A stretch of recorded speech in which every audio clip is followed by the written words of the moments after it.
The city life was never for me. I've always been a mountain man at heart. Sure, friends and family need to travel far to come visit me, but living in a cabin in the woods has been the best decision that I've ever made. It's quiet. I feel more at ease, and to be honest, most of my anxieties disappeared. That was until recently. It was late one night, like after 2 a.m. late, and I was sound asleep in my room having blissful dreams when I woke up to the smell of smoke. My whole cabin is made of wood, so I jumped out of bed and started searching for what was burning. And after a panicky search, I found nothing. That was until I looked out my backyard window. There was a blazing fire in my fire pit. This was immensely concerning. I live alone out here. My nearest neighbor is 2 miles south, so who in the world could have started this fire? I went out to my backyard to investigate. The pit was raging. There was at least 10 logs thrown in it. I was looking for signs or clues as to who could have done this, but I did not need to look far. Just past the tree line, I heard a whistling, almost like a whistle you would hear from a man hard at work. Now I'm a grown man. I've seen shit that I cannot tell another human soul, but in that moment, I was afraid. The woods were dark, the whistling was getting louder, and the fire was raging. I went into the tree line, wondering who the hell was making fires in my backyard and whistling while doing it. I came upon a small clearing, and in disbelief, I saw a man. I almost thought it was a wolf man or werewolf, to be honest. He was hairy, like very hairy. His hair went down well past his shoulders. But what was even stranger was the man was chopping. He had an axe and was chopping. Chopping what? I did not know. But he was swinging it with great force and horrifying accuracy. I took a step back, suddenly wishing that I had stayed in bed and never came out here. A twig snapped under my feet. The man swinging the axe stopped mid-swing and looked directly at me. We made eye contact. It was like looking into the eyes of a wild lion. There was nothing there except instinctual. It didn't feel like I was looking into a reasonable man's eyes. The man with the axe smiled and then ran at me. He held the axe high above his head and started to snarl and growl. I did not need any excuses to hang around and turned around so fast I lost both my shoes. I sprinted back to my cabin. Now I'm not the fastest person alive, but I do stay in shape. I was booking it to my cabin, and this guy was literally right behind me, even with him swinging the axe wildly. I barged through my back door, and I could feel the door splinter, and I did not care. I shut it and locked it, but my wooden door was no match for his axe. The man swung the axe, and it made a huge hole in my door. I was briefly reminded from the scene from The Shining, but this wasn't a movie. This was real life. I had to think fast. The man was howling and violently throwing the axe at my back door. He was nearly inside. I ran to my living room, pulled the shotgun down from the fireplace. I suddenly felt safer. I always kept it loaded. I cocked it and went back to my back door. The man with the axe had just took one step into my kitchen. We stood there for a second, both of us staring at each other, him holding the axe and me aiming the shotgun at him. Gotcha, was all that I could think. I pulled the trigger. The man with the axe flew back and sunk slowly to the floor. I went over to him, gun still raised. and I kicked the axe away. In the dark kitchen, I could see that his chest was still beating, and I chose not to kill him, despite the fact that he probably would not show the same mercy to me, and instead called the police. It took them about a half an hour to get there, but that was okay. And I stayed right there in my kitchen, gun raised, and ready to shoot again if he tried to get up and attack me. He didn't, and the police arrived and did their job. They got an ambulance and took the man away for his injuries. When the police officers finished their initial sweep of my backyard and woods to see if they could find any clues to the man, I realized that I should have probably killed him. 2 officers came back from the woods to report that they had found out what the man was chopping when I first found him, and it was not wood. It was human bodies. The man was chopping them up with his axe. He made the fire in my backyard and was planning to throw the limbs in there. A few days after this happened, the police had found out that the man had apparently just snapped. He started to live as an outcast in the woods and started to kill people. They did tests on him, and all of his reason and cognition was gone, only replaced with an animal-like behavior. There was no rational thoughts left in the man. I will not reveal his name, because he does not deserve the recognition, and the only regret that I have is not deleting him from this world when I had the chance.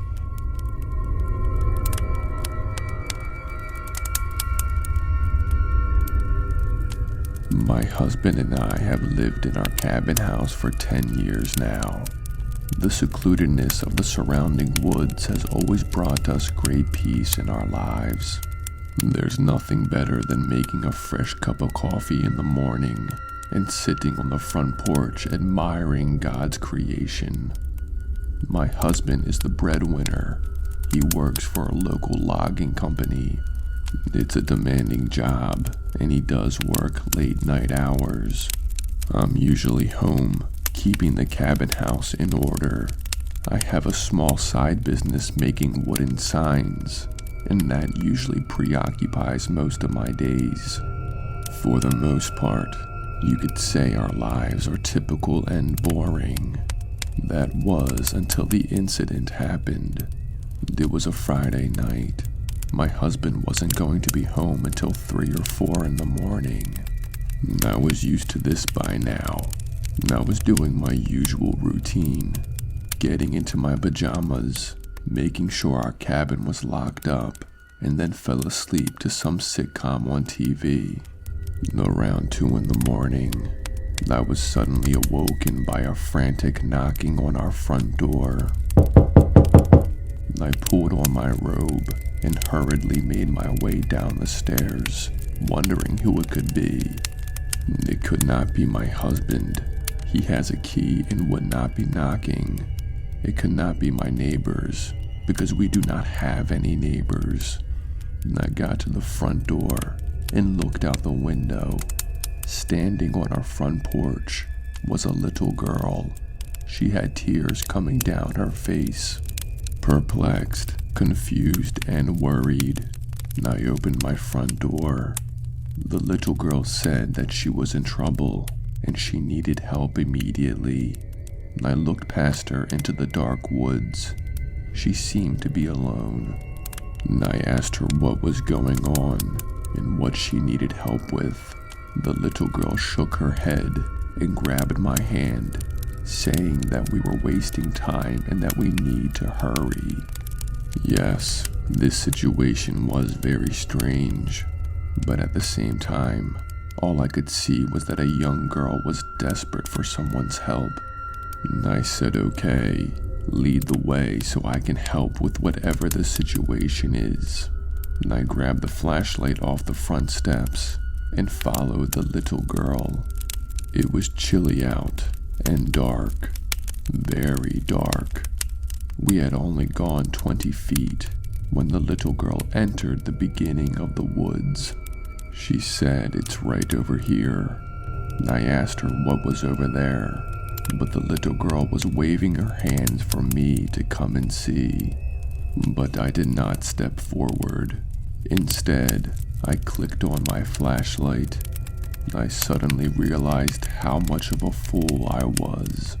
Two large men stepped out from behind trees.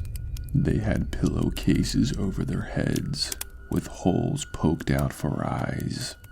One of the men had a long length of rope, and the other had a hammer. The little girl was no longer crying and upset. She now had a wide, sinister smile. The two men lunged at me.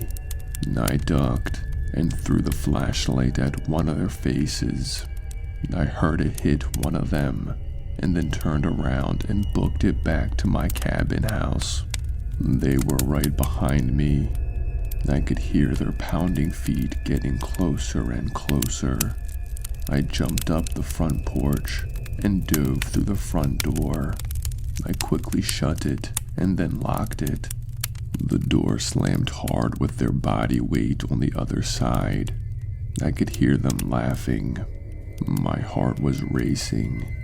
We had a gun, but my husband carried it with him, and it was not here. I went to the fireplace and grabbed the wood poker. It was the best thing that I could think of in my circumstance. The front door burst open. Both men with the pillowcases stepped inside. The little girl was behind them, watching with childlike glee. I said a prayer, knowing that this was it. This was how I die.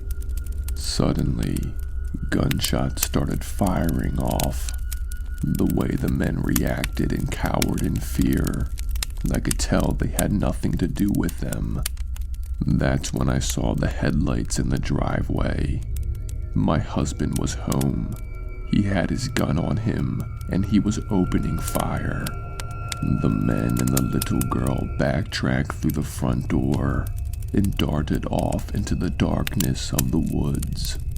My husband followed them for a bit and shot a few more times into the air to make sure that they were really gone. My husband then came sprinting up to me. I collapsed into his arms, bawling my eyes out. I really did believe that I was about to die. He held me like a baby and told me that it was going to be okay. He's here. Those people were not going to do anything now. The whole experience has rattled my soul, and I am eternally grateful to God and my husband that I am okay. One of the main reasons we moved into our cabin house was to escape the evil that lives out there. But I guess this experience just goes to show, evil can find itself anywhere, at any time, despite where you live. Lesson learned.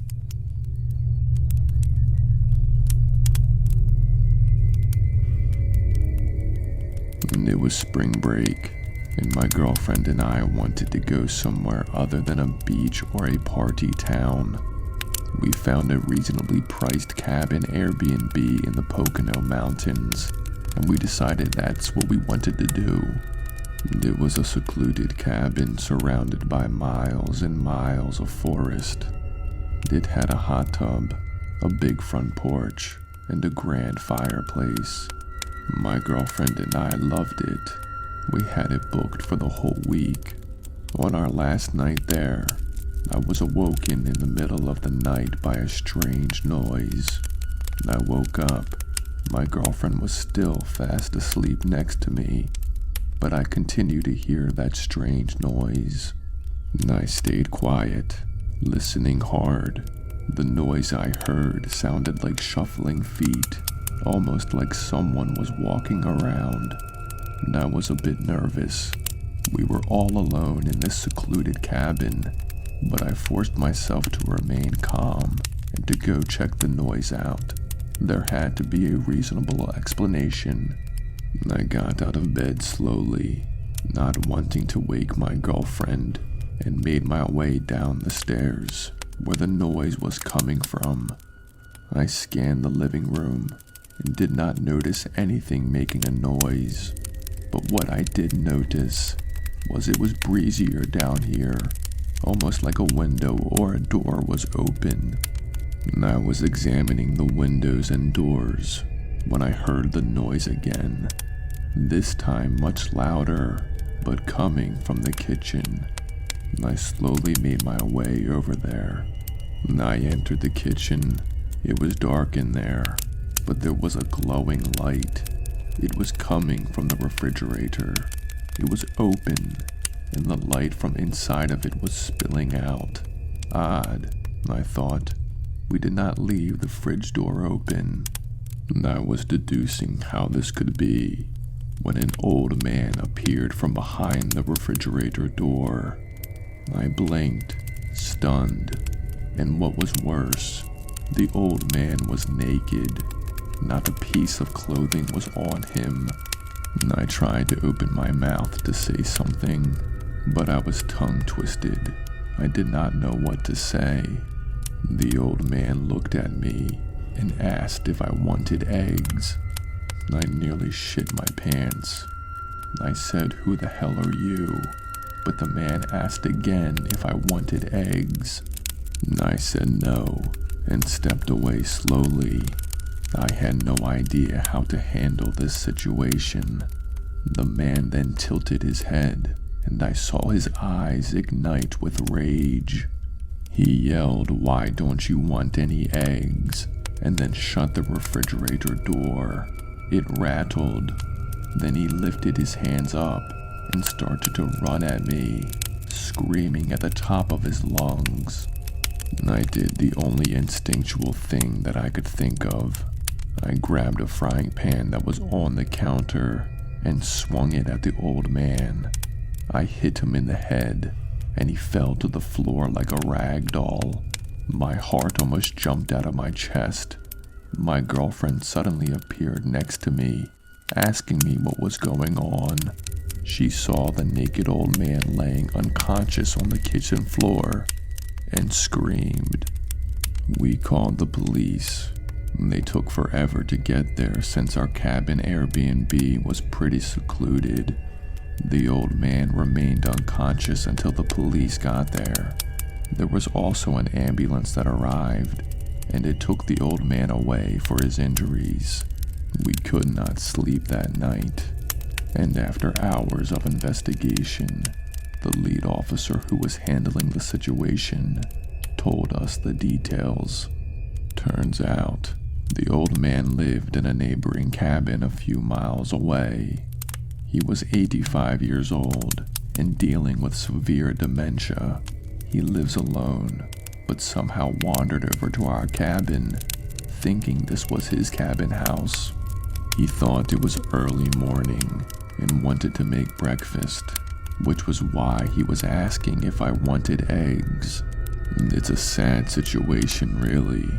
I hate seeing someone's mind deteriorate like that, but still, that was one of the most horrifying experiences of my life. My girlfriend and I agreed. Next time we're going to the beach for spring break, and not a cabin in the woods.